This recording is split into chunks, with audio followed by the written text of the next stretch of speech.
We got some Nick Crowley today. YouTube's Darkest Channel 7. Wait, Darkest Channel 7? Wait, we on the news? Like, what do you mean Darkest Channel 7? No, no, like part 7 of the darkest channels, as in like. Wait, he did 7 parts? Yeah, well, we started watching Nick Crowley late. He mostly like, well, he been like, you know, blew up or whatever, but for the normies like ourselves, it was the Schoolboy 9 video. Oh, yeah. That's what like really put him on the map. But anyways, yeah, he has like 7 different parts of this. You know, we'll just start because there is no, like, you can watch them in any order. Yeah. Okay. So this is the most recent one, so it is what it is. They do it. Yeah. Anyway, shout out to Nick Crowley. Link to the original video down below. Tell you what we're gonna do today more than anything else. We're gonna do this. Nice guy must die. Nice guy must die. Nice guy must die. Oh, he look weird. What? Nice guy must die. The heck? Right. This is my house from the street. Here is my car. This is a 2-bedroom brick ranch, conveniently located. It's the final day of February 2008. A 47-year-old man living in Pittsburgh, Pennsylvania, named George Sodini, publishes his very first video to YouTube under the channel MOS B46PGH. Okay. Wait, hold on, go back. He has only 2 videos and 384 subscribers? Yo, he got clout. What the heck? That's actually not bad though. That's not bad at all. We about to find out why though. Let's see. Oh, okay. Because by channels, like darkest channels, this is like YouTube stuff. So 6 PGH. I paid $79,000 for this in 1996. That's considered a lot. Believe it or not. The upload, titled How George Pittsburgh Lives, was almost like an old-school house tour of sorts, as George proudly displays the outside of his home, before then doing the same inside. I wonder how much his house is now, bro. Oh, someone left it unlocked. That's not good. The heck? Inside, okay. Pan to the other side.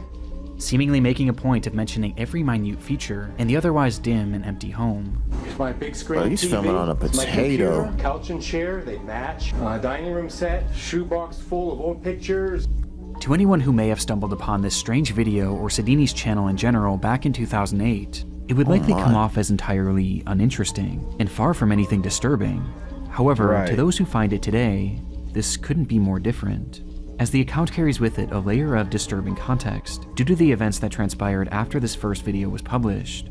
Events that have since transformed the MOS B46PGH page into one of YouTube's darkest channels.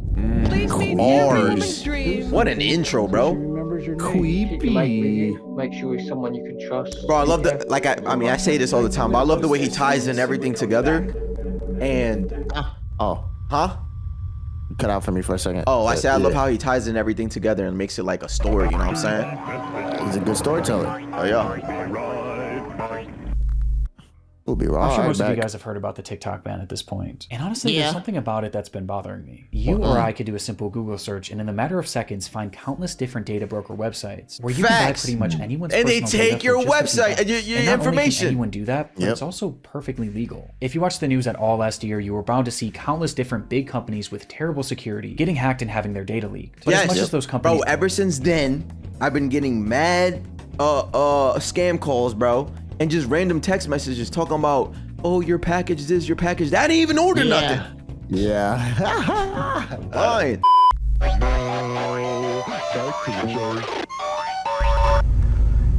Little hallway, 2 bedrooms. 2 bedrooms. To the right is my bedroom. without any context, it's hard to know what the monitor purpose of George Sodini's first video was, if it even had one at all. The entire thing just felt so random. But within the footage itself was one clue that hints at the fact that George actually had a very specific reason for uploading this, with that clue coming in the form of a book on his coffee table. Okay, come over here. There's some reading material that we're all familiar with. It was called How to Date Young Women for Men Over 35, which was about as creepy as it sounded.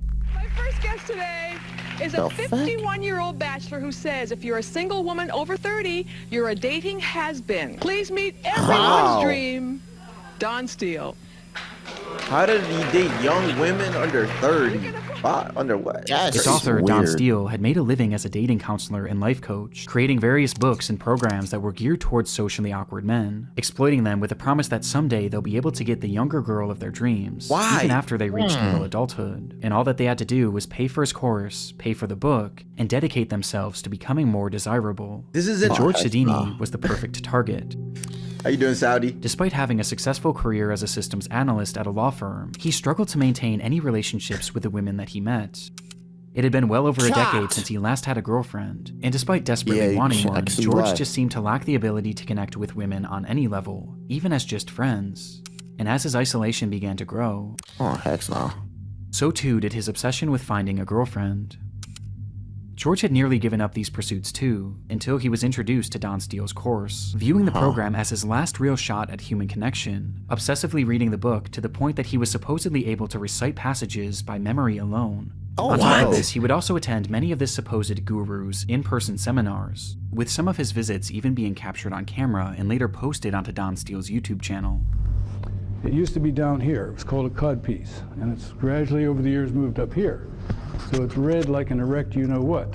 And it was in these courses where George was subjected to all sorts of bizarre and unsettling ideology. Turn around here, look at me, and I'm going to tell you what we're going to do today more than anything else. We're going to do this.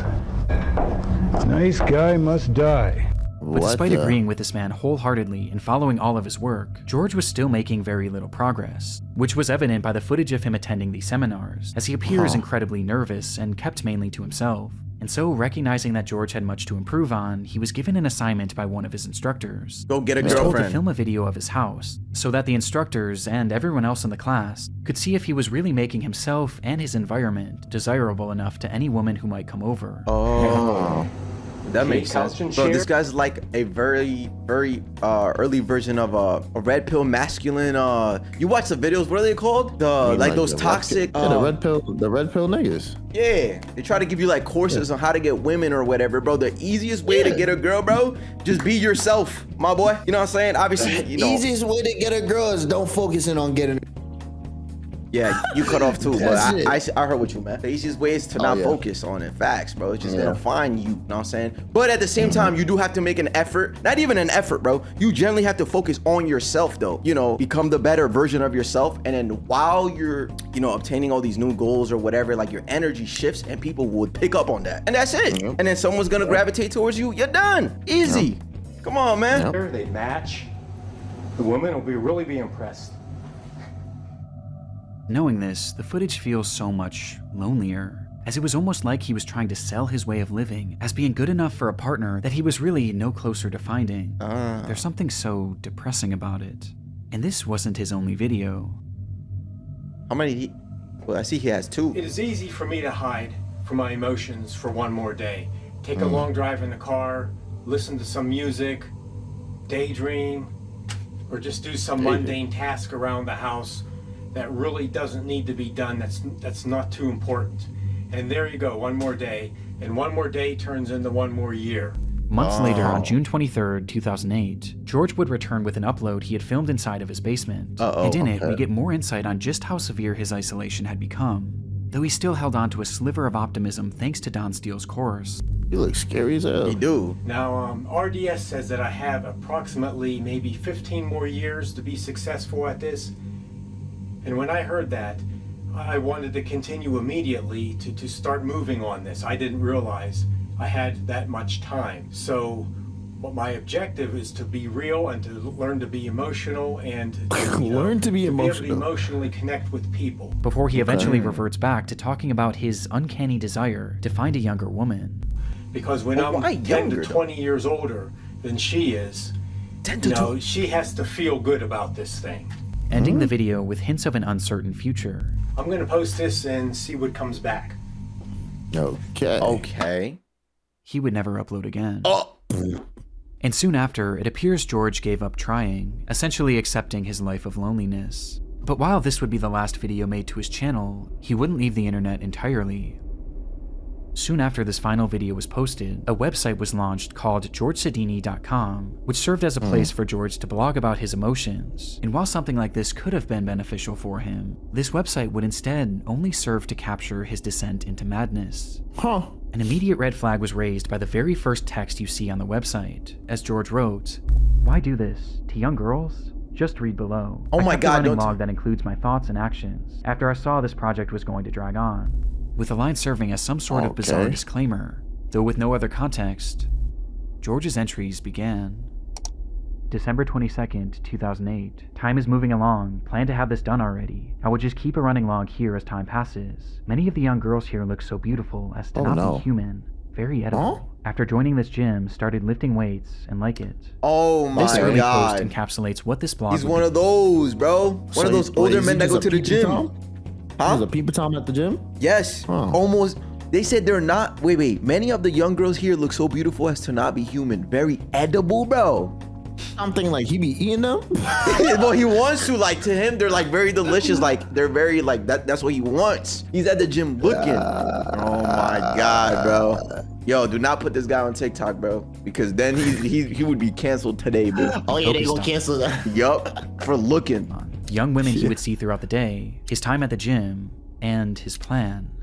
This plan was never expressly stated on the website, but it was something he obsessed over, mentioning it in every single one of his posts. He's gonna kidnap one of them or something. The exit plan. Probably. Even going as far as to provide a date and time for it. January 6th, 2009 at 8:15 p.m. Before this day would come, however, he would provide further insight into just how lonely he was. Moving into Christmas again. Last Christmas with Pam was in 1983. Who knows why? I'm not ugly or too weird. No sex since January 1990 either. I was 29. No shit. Over 18 years ago. I actually look good. I dress good. I'm clean shaven, bathe, touch of cologne. Yet 30 million women reject me. Over an 18 or 25 year period. That's how I see it. 30 million is my rough guesstimate of how many desirable single women there are.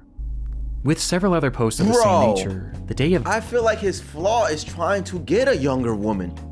He could probably just get a woman his age, or, you know, maybe 3, 4, 5 years above or under. But and then there is also what you said too, huh? What? Wait, what did I say? You said like, you were like, because he said that he's not ugly or whatever, and he's not weird, and he said, yeah, to you. Yeah. So to him, he may not seem weird, but he probably is, bro. No, he weird as hell. Yeah. He weird as hell. What are you gonna say? I forgot. Bro, you just said it. Bro, I forgot, bro. I forgot. You funny, bro. Eventually came for his big exit plan, January 6th, with George writing one message that afternoon. I can do this. This log is not detailed. It is only for confidence to do this. The future holds even less than what I have today. It is 6:40 p.m., about an hour and a half to go. God have mercy. I wish life could have been better for all, and a crazy world can somehow run smoother. I wish I had answers. Bye. Oh my Despite God, this appearing to be his final post, George Sodini wasn't quite finished, as he would come back only hours later, writing simply, "It's 8:45 p.m. I chickened out. Shit. I brought the loaded guns, everything." Whatever George Sodini had been planning that day, it was clear that his exit plan was something incredibly disturbing. Yeah. And based on his use of guns, plural, it was likely not just an exit plan for himself. Oh, you gotta smoke a whole bunch of women? women? He didn't go through with it. In fact, he seemed to have dropped the plan entirely, as months would go by without any update to his blog.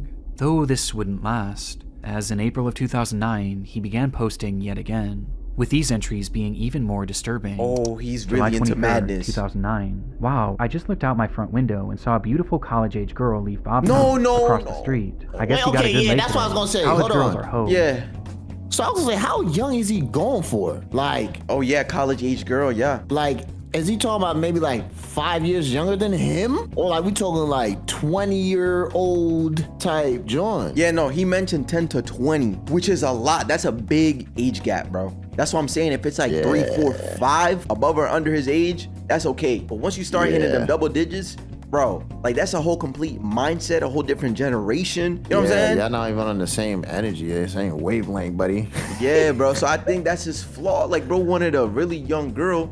And the thing is, when you really deprive someone of the opposite genders or whatever gender you like, like the touch of that gender that you like, bro, you generally do get something happens to you. Like you need it, bro. You need that in your life. You need a partner, bro. I think he needs some friends. Or that That's too, what yeah. He needs some damn friends to like steer his mind the right path, because it ain't going down the right path, obviously. Yeah, and I think the seminar that he's going to, since it's so not helping. Yeah, it's not helping because it's so focused on, you know, younger women. So like that's what he's constantly putting in his head.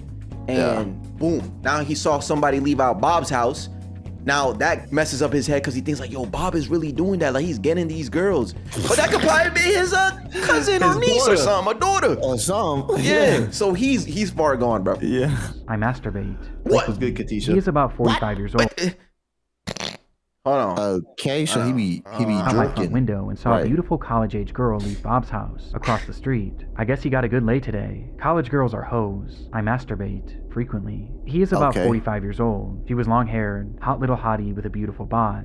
I masturbate frequently. Look how The strangest part of this entire website was, according to those he worked with and the neighbors, they all thought George was normal. A little off, sure, but it appeared that these disturbing thoughts and plans were kept solely in his blog, First of a and kind solely gooner, in his brother. mind. But on July 28th, 2009, this would all change. Hey. George had boarded a Port Authority bus that day and took a seat, carrying with him some sort of duffel bag. And as the ride commenced, he unzipped the bag and began to fiddle with something inside of it. No. An anonymous man sitting next to him noticed this and curiously leaned over to see what he was doing. In George Sodini's hand was what appeared to be a grenade. What?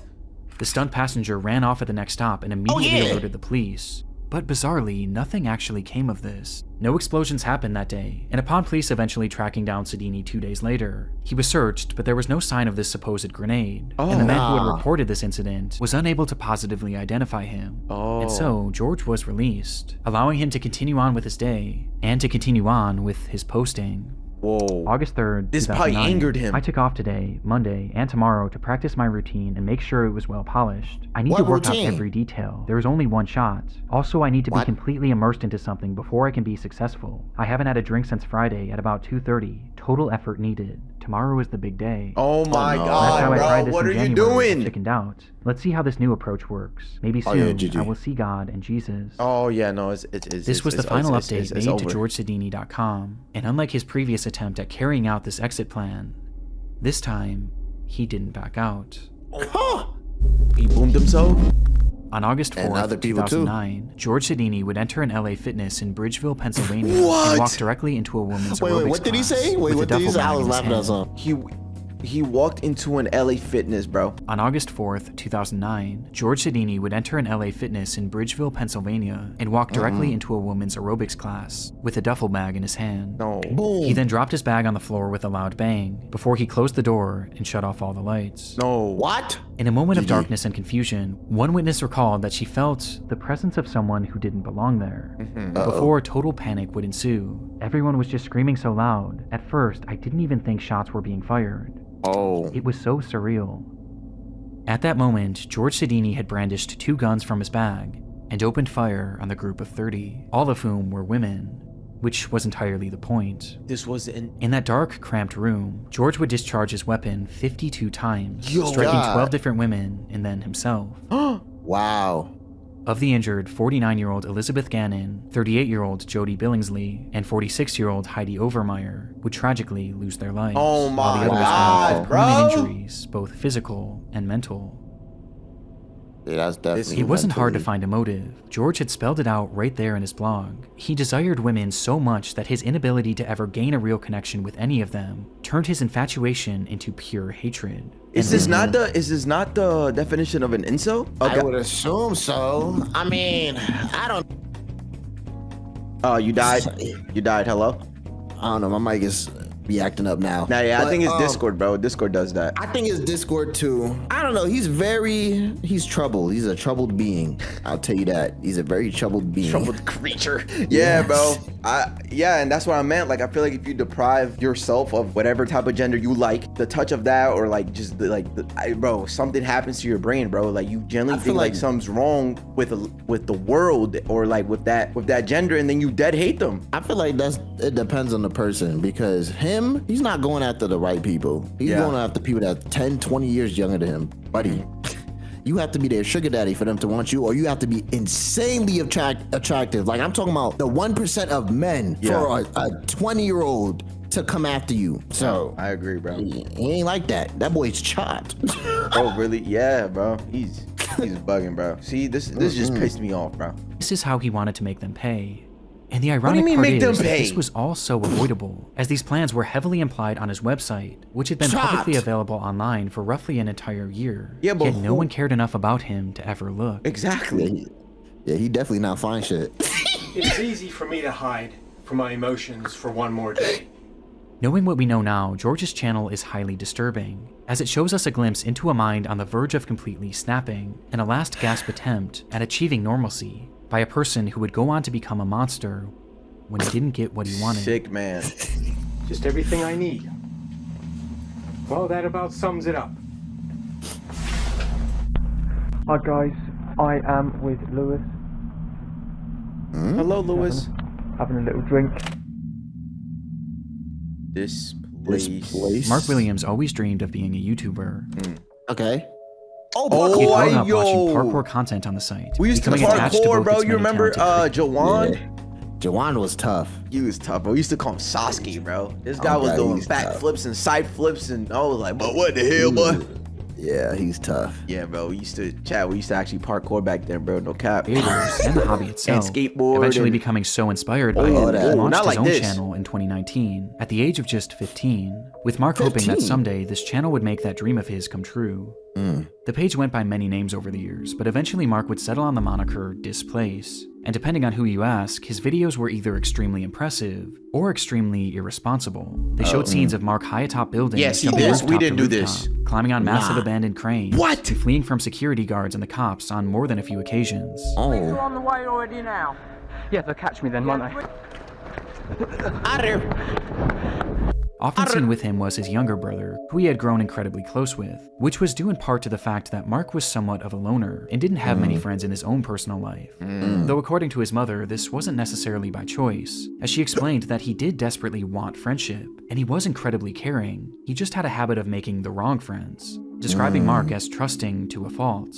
Mark's longing for camaraderie became especially apparent not long after the launch of Displace, as his brother slowly began appearing less and less in his videos, hello? forcing him to do these free runs by himself, Yeah, that looks which he scary. implied was something he didn't enjoy nearly as much. My brother, who was part of the channel, Ben, he's not now. I don't think he's coming back at all. He ditched me, leaving me by myself, and I've got problems talking to myself as well. This, coupled with the fact that he was dealing with the tribulations of growing up, led to his uploads on the channel becoming more and more sporadic, as he would often go dark for a few months, only to return with the promise of more consistent uploads. Alright guys, don't know if you can see me or not, but I promise you Displace is coming back. That often never came. Sound like the It was old clear me. that he still longed to be a YouTuber. He just needed some sort of a spark. And sure enough, at the end of 2020, he would find one right in his own comment section. Okay. In a since-deleted video, Mark would receive a comment from a man named Lewis Ashdown, who explained that he was a big fan of Mark's content and that he would love to join him in an upcoming video, Oh, as they nice. both just so happened to Collaboration. live in Uckfield. It was exactly what Mark had been needing, a friend. And not only a friend, but a friend he could make videos with. And so that's exactly what he would do. Hi guys, I'm back here with Lewis, and we're going to do the water treatment facility in Uckfield on the industrial estate. Yeah, See you in a Call of sec, Duty guys. hoodie on. From their first meeting on, Lewis became a core part of the Displace channel, leading to the two growing closer by the day, with Mark speaking about this bond on a live stream in March of 2021. If you're going exploring at an abandoned pub, yeah, keep your mate with you. Make sure he's someone you can trust, you know, and be careful is all I can say. Because in the video where me and Lewis climbed the college, you know, I was constantly looking out for him because he did get dangerously close to some of the edges, but you know, that's what life's about, isn't it? But despite finding his new parkour partner, Mark still had other issues getting in the way of his uploads, as he was now 18 years old and was facing the reality of having to get a job, forcing him to put his channel on the back burner. Well, yeah. Mark discussed this struggle and the many others he was facing at the time in that same March livestream, with his tone about Displace's future sounding less than optimistic. I've been doing some talking with Lewis, seeming like he wants to get back into climbing and stuff. I haven't actually done it since Christmas, and I've got a bad back. It's been getting worse and worse lately. Don't know why. I need to go to the hospital and have myself checked out. I am not sure where my channel is going to go. I don't know if I'm going to keep doing these videos. I don't know if I'm going to be doing different videos. or whether I'm going to stop completely. But unlike other times when he had gotten down on his channel, this time he wasn't alone, and his friend Lewis was there to have his back, as he pushed Mark to continue his work, even showing up in the comments of this livestream under the name Moral Unknown, where he went as far as to offer up a potential location that they could film their next video in order to get Mark re-inspired. We'll do Buxted Hotel first video back? And sure enough, just days later, the two would arrive at Buxted Hotel to begin filming yet another video. Hi guys, I am with Lewis. Hello, Lewis. Is he drinking a beer? No, that's a Red Bull, I think. This would be their last on the Displace channel. Oh. As not even 2 months after it was uploaded, both Mark Williams and Lewis Ashdown would vanish without a trace. What? Both of them? Oh, this was just recently. It was the waning hours of Saturday, May 29th, 2021. Mark met Lewis at the Maresfield Recreation Ground to have a few drinks and discuss their next potential video. Though once there, it was the drinks that took priority, and very quickly Mark had become intoxicated, leading to him calling his house to tell his aunt, who he had been living with, that he would be heading back now. On the call, his aunt could tell that he was drunk, but Lewis chimed in to assure her not to worry, telling her, I'll get him home safe, which made his aunt feel slightly better. After all, it was only a short few-minute walk back to the house anyway. Oh, okay. I'm thinking I'm having a bad feeling about 12 Lewis. hours would pass, and Mark still hadn't made it back, while Lewis himself also failed to arrive home. At some point during their short walk back, they both got boys clipped. had disappeared. They were reported as missing the very next morning, and the area they were last in was combed thoroughly, though very little was uncovered. Around them had been large pockets of forest and murky bodies of water, leading to some questioning if perhaps the boys had gotten lost, or even had fallen into the water. But though regardless of the theories, as a full 24 hours passed, many began to fear the worst. Until something strange happened. Okay. Reports began pouring in from witnesses claiming to have seen Lewis. Some thought they saw him leaving a local pub the morning after he supposedly had gone missing, while others had seen him at a local movie But it's theater, 2021. seemingly completely unaware that the whole town was looking for him. Where are the cameras? These sightings introduced the possibility that the boys were perhaps runaways, causing several pleas to be made throughout the press, begging them to come back home.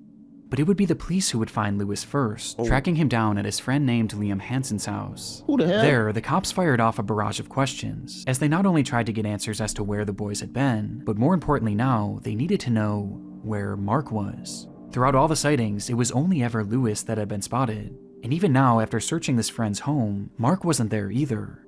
So where had Mark Williams gone? Well, Lewis himself offered very little, outright refusing to speak on the boys' whereabouts. But his friend Liam wasn't so quiet, as when he was questioned separately, he claimed to know exactly what had happened on the night of May 29th, 2021, the day in which both boys had disappeared. I'm gonna guess real quick. Okay, boom, they were drunk. Since they had to walk home, right, because that's what they said, they probably got hit by a car, or he got hit by a car, the other guy, and then Lewis, I guess, was so scared that he just threw him somewhere and buried him, I don't know. Or they went to do more parkour stuff or climbing stuff, and then bro fell, and I don't know. Why do you think something happened with the car though? It's either bro got hit by something, or they went and climbed and he fell. I think it's some parkour, John, maybe. Okay, because I'm trying to see like, okay, how can the alcohol be involved? One, they got hit, or climbing while drunk. Let's see. And he knew because Lewis had told him. According to the boy, the night that Lewis and Mark had met at the park, Lewis poured a cocktail for his friend, and then another, and then another, each one stronger than the last, causing Mark to become drunk almost immediately. Realizing he was drinking too much, Mark told Lewis that he had enough, but Lewis persisted, outright demanding that he keep drinking, leading to Mark begging Lewis to let him stop. At one point, Mark's pleas finally caused Lewis to back off, as the boy instead agreed to make him a non-alcoholic drink, only for him to fill the cup with even more liquor when Mark wasn't looking. Damn! By 11:30, Mark could barely stand, prompting him to make that phone call to his aunt, letting her know that he would be back soon. Meanwhile, Lewis had been so preoccupied with getting his friend drunk that he was still fairly sober at this point. And in his sober state, he promised Mark's aunt that he would get him home safe. Seconds after that phone call ended, Mark hunched over to vomit, which is precisely when Lewis pulled a large kitchen knife from his pocket and plunged it directly into Mark's back. Why? Mark stumbled and asked Lewis to call him an ambulance, being unable to comprehend what had just happened. Why, though? To which Lewis responded by laughing, before doing it again. Yo, he's sick. Oh, nah, he's a demon. This is what Lewis had told Liam in the days after the alleged attack, but as Liam recounted the story to the police, he made it clear that this wasn't just a tall tale, as he had actually seen it for himself. What? When Lewis had told him the story, he pulled out his phone and put it up to Liam's face, revealing that he had filmed the entire ordeal. And sure enough, when police searched Lewis's devices, they would find that footage, though it was far worse than they ever could have imagined. What is wrong with him? On Lewis Ashdown's cell phone were 7 total videos depicting the attack, with the footage spanning nearly an hour in total, during which Mark had been stabbed 107 times, on top of having a number of other sadistic things done to him. And all the while, it was said that Lewis was giggling manically. Oh, nah, he's a When psychopath. asked about what he had seen in those recordings, He's a maniac. Liam provided further detail on just how awful the attack was, recounting that he ripped Mark's eyes out. What? Proper psychotic stuff. Yo, I was going bro, into shock. I was shocked how he came out with it. I wanted to run and tell someone. This was clearly not a normal crime. It displayed a level of evil and What hatred the hell is that goes wrong with past this human guy? comprehension. That's And due why to you its don't trust brutality, anybody police online, assumed for that real. surely something must have happened between these two to breed so much hatred inside of Lewis. But according to Lewis, this wasn't actually the case. Instead, he stated that he had simply found Mark to be annoying, and that he had been wanting to kill him for some time because of this, and had just been waiting for the right moment. Plus, he always wanted to know what it was like to kill someone. What the? Yeah, That he's a was it. psychopath. That was his entire motive. That's it. Lewis Ashdown would be arrested the day he was found, Life. and later sentenced to life in prison. Thank you. With Yeah, parole you're good. eligibility in 25 years. No, While no. Mark's body was found dumped in a nearby body of water, and eventually given a proper burial. Wow. Hi guys, I'm back here with Lewis, Bro, that just like did something and to my we're going to stomach, do bro. the water treatment facility. With this context, Mark's channel is utterly devastating. All he wanted was a friend to film videos with. Yeah. But sure enough, as his mother had warned, he was trusting to a fault. If Yeah. you're going exploring at an abandoned pub, yeah, keep your mate with you. Make sure he's someone you can trust. Yeah, you know, you shouldn't have and be trusted that careful. guy. Which brings us to a disturbing revelation. Just months before he would kill Mark, Lewis was the one that encouraged him to get back out there and film with him. And based on his testimony that he had been wanting to kill Mark for a long time, it makes it very clear that he was doing this not to be a good friend, but to get Mark alone in an isolated spot so that he could carry out his plan. And adding more weight to this theory, when they visited the Buxted Hotel, which Lewis himself had suggested during the livestream, Mark was uncharacteristically drunk. Hi guys, I am with Lewis. That's so scary, bro. And the whole time Imagine I'm all plotting on you. Yes. That's so that- crazy. I was just about to say that. The whole time you're with somebody by yourself, right? Just you two. You thinking, yeah, everything's good. I'm with my boy. Whole time your boy's Yeah. plotting to kill you, bruh. Yeah. Oh my God. First of all, I wouldn't even consider him my boy. Well, yeah, of course. Like, bro, that's what you don't.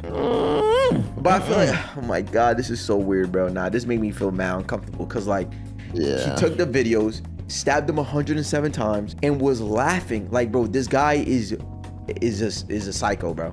That I ain't gonna lie. Shit. After the first stab for me, I'm sobered up and I'm pissed off. I'm killing you before you kill me. I'm dying together. I ain't dying today, bro. Oh my God. Nah. That's so. That's crazy. That's so crazy, bro.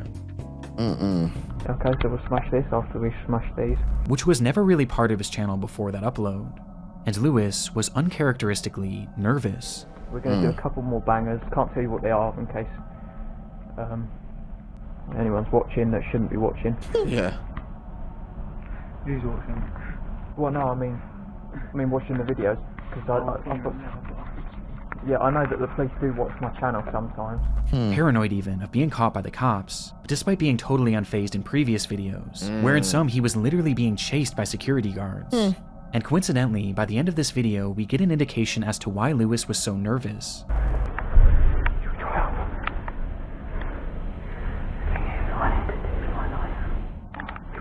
To ditch my knife? Why do you have a Because he had knife? been carrying a knife. All this leads me to believe that that night, Lewis pushed Mark to film a video in an abandoned location, then got him drunk, and was going to carry through with the murder, before eventually backing out for unknown reasons. And all the while, Mark was completely unaware, never once suspecting that the man he had been filming with had secretly been plotting to kill him, Yeah, bro. and one day would actually go through with it. Yep. Because he Okay, was I'll wrap it up annoying. now Like, then, what? guys? Nah, there's something wrong with him, obviously. Yep, I'll see ya. try and stay on this side and go across. He wanted to know what killing someone felt like, and he was annoyed. Yeah, he's not right in the brain, obviously. What the? Oh, Joshua what the hell? Brown started his YouTube channel back in 2010, a time when many individuals, including himself, used the site to upload random videos offering momentary glimpses into their lives. Joshua was in his mid-30s at the time and had recently finished serving in the Navy, before eventually settling down in Canton, Ohio, where he focused on his many passions. He loved driving, he loved technology, and he loved a a little bit of danger. Oh no, And soon he became infatuated with a product that was essentially the sum of all three. Ooh, what's this? Tesla. Elon Musk. For Joshua, these electric vehicles were a technological marvel and the future of the automotive industry, and he dreamed of one day having one. With that dream eventually coming true in 2015, when he would purchase his very own Tesla Model S, that would eventually become his life and his YouTube channel's primary focus. Very nice. He began uploading videos of his new car immediately, but rather than these focusing on the vehicle itself, it was its most controversial feature that interested him the most: autopilot. Oh yeah. The feature had become available for Tesla drivers in October of 2015, which is exactly when Joshua purchased his car and began uploading That's how advanced they were back then? showcasing its possibilities. I guess so. It takes all the stress out of it. Get to your destination slightly slower, but hey, at least now you don't have to worry about anything. It's just let it go. Nah, I ain't trusting that. Yeah, I'm not Essentially trusting that. be a pioneer, providing an overview of what self-driving was really all about, breaking down the specifics and showcasing a variety of unique situations that you might find yourself in if you were to use this driving mode yourself. This section in here is going to be very, very difficult for the car to handle. We're filming this just so that you can see scenarios where the car does not do well, so that you've got something to judge off of it when you're driving on your own. And he tried to make a point of doing so safely, as he never used the camera behind the wheel, and always had someone helping him to avoid any accidents. But despite his focus on safety, it was clear that he was pushing the capabilities of this brand new technology, as at this point it was still in its infancy, with one of the more glaring red flags being the placement of his hands. Here we are, stop and go traffic on 271, and geez, car's doing it all itself. When Joshua was shown driving, he hardly ever had his hands on the wheel. And you're supposed to have he your wanted hands to on get the- the true experience of self-driving. No. This was something that Tesla had actually adamantly advised against, and even had visual and audible warnings if it detected hands were off the steering wheel. Facts. But Joshua seemed to find a workaround, as he instead used his legs to avoid tripping the sensor, while keeping his hands close by, ready to grab the wheel in case of an emergency. Yeah, he like danger for How I real. actually do it is so that it is really actually hands-free, is I keep my knees up, because the tack works pretty good, but I can still get my foot down to a brake, and just keep it like this, because you can react so quickly. It was clear that Joshua truly believed that this car that was driving him was safe, and this belief was again strengthened on April 5th of 2016. Bro, I am not a fan of self-driving. Like, I like the technology, but I like to be in control of the car. If I'm gonna make a mistake, I'd rather it be my fault than knowing that like I'm on autopilot and my damn car swerves to the left and I'm dead. So yeah, but the thing is too, like if you're doing the autopilot, John, you have to have your hands on the wheel, so you still have control of the just in case. You're cutting up. It sounds funny, but yeah, you self-control the car. Discord, but yeah, you know. Yeah, bro. But you know, it's like people with seat belts. You know, they would rather buy like this like contraption that like goes into the seat belt, but it doesn't, so it could stop beeping, but you don't have the seatbelt on. They would rather do that than wear a seatbelt, because to them, I don't know. What is people's problem with seatbelts? Put your seatbelt on, bro. I know, they just want to die. That's the issue. Like, literally, bro. Nah, literally. No. That day, Joshua had been driving his car on the interstate when a large truck suddenly merged into his lane, with its driver not even seeing his car. And before Joshua could even react, the autopilot kicked in and veered out of the way, avoiding what would have been a certain collision. Amazed by the event, Joshua would upload dashcam footage of the close call to his YouTube channel, where he praised the vehicle's response. You lose or if you have your seatbelt on. Elon. Okay.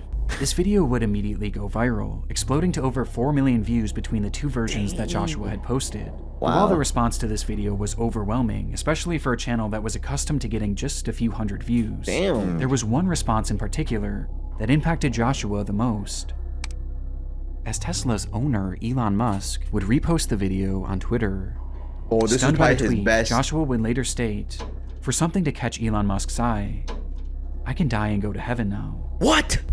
He had no way of knowing then, but this would not be the last time that Elon Musk would tweet about him. though his next feature would be under much different circumstances. Oh my God, him crashing or something?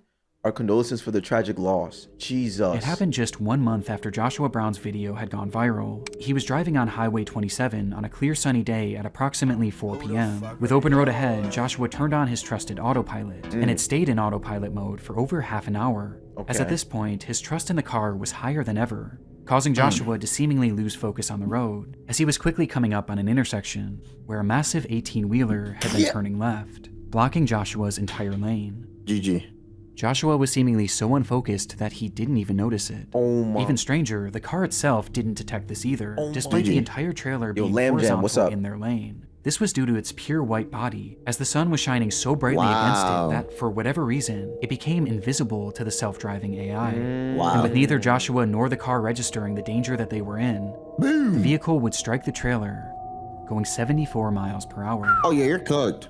There were no attempts by Joshua to even move the steering wheel, and the brakes hadn't so much as been tapped. The collision happened at full speed, and it happened so fast that the car drove straight through underneath, shearing the entire top of the vehicle. Half his body had to be gone. His head is the, oh my God. Yeah, he had to be gone. You could see it right there, bro. He's done. Yeah. Oh my God. And continuing driving full speed down the road, It kept going. before it would eventually crash to a halt. When the driver of the truck rushed over to see the damage, you don't want to see Joshua that. Brown was already dead. Yeah, and the of truck course. driver could hear nothing but the sound of Harry Potter. What? You can own it on DVD and video. The adventure is bigger. The magic is stronger. What? Who's playing a video in the Tesla? Discovered in Joshua Brown's car was a DVD player, which many believe Joshua had used to watch Harry Potter while on that drive, thus explaining why he never reacted to the impending collision. That's why. Now, this is something that has been disputed by his family, and ultimately it doesn't seem to have been fully proven or disproven. But in the end, the fault of the accident was placed mainly on the driver of the truck, who had made that left turn, and Joshua Brown, who had failed to pay attention to the road, as it was revealed that during his 37-minute drive, he only had his hands on the wheel for just 25 total seconds. Damn! Oh, but let me guess, his knee was on wanted it. to be part of the innovation of Tesla's autopilot, and in doing so, he wrote himself into the history books as being the first person to ever perish in a self-driving accident. Oh my. Damn. And while this is no doubt a tragedy, his death has led to numerous safety improvements and a better understanding of the self-driving technology that he had given his life. His death's not in vain. There you go. Hey, and he said that Elon Musk noticed me so I could die now and go to heaven. Well, he called it. The end. Wow. I just wanted to hop on here at the end and give a quick shout out to my friend's new podcast called Redacted Declassified Mysteries with Luke Lamana. A lot of you probably already know who Luke is, but he's the one behind the Wartime Stories channel. He's a good friend of mine, so honestly I might be a little biased here, but I've been loving the podcast. Pretty cool. Redacted is all about shady government and military activity all across the globe, ranging from disturbed experiments to bizarre assassination attempts. Hey, and don't worry, now, because of the new presidency or whatever, we're actually gonna get a lot of declassified information. Well, classified information, declassified. You know what I'm saying? Really? Yeah, so like the JFK assassination, MLK, UFOs and unidentified phenomenons and stuff like that. So that podcast might eat. Anyways, bro, goated stories, bro. 3 stories, man. No cap. I mean, this guy is actually pretty good with storytelling. So like, that made it way more interesting. Yeah, and then the eerie feeling, like, and adding like anticipation, because you're like, wait, what's about to happen? He makes it sound like pretty good at the beginning, and then boom, it'd be the craziest things. I'm like, yo, how did this? Big twist. Like that guy that really I stabbed 107 times. I still can't believe that, bro. Yeah, we thought of the wrong like scenario. Anyways, man, if y'all liked it, like it. If you like it, fuck off, you know what I'm saying? Like the goddamn. Hey, man, we got personal channels. Subscribe to the personal channels. Pull it to the streams too, man. See y'all more on Stupid. Type beat.